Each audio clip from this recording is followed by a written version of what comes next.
At some stage, our forefathers, somewhere down the line, our forefathers were not Muslim. Do you know that?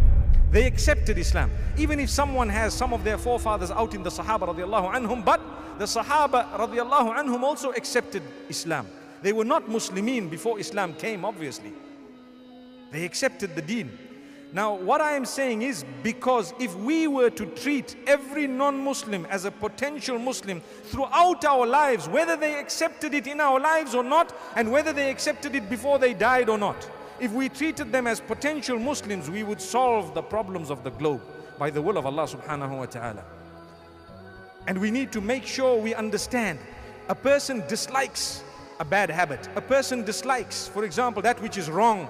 But the individual, we always have hope, subhanAllah. There is a distinct difference in the Sharia, distinct difference in Islam between the individual and the act. We need to understand this. And we need to constantly have hope. If I were to make mention, for example, of a person, just for example, if I were to say a name of someone who's caused a lot of harm to you, part of your weakness would be to say, this man is evil, no hope, we're closing the chapter on him and he's going to hell. That's part of our weakness. But the character of a Muslim would always have hope. Look at Muhammad sallallahu alayhi wasallam. If you were to ask yourself who was, or give me a name of a person who harmed him the most in the early stages, I'm sure you would agree with me, the name Abu Jahl. I'm sure you would agree. Abu Jahl, what was he?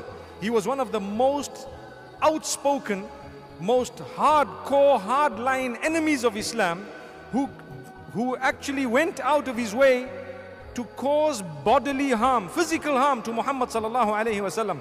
After that, Muhammad sallallahu alayhi wasallam says, Allahumma a'izz al-Islam bi ahad al-umarain. Oh Allah, grant strength to Islam through the acceptance of Islam of one of these two. Who were those two? The two main enemies. Allahu Akbar.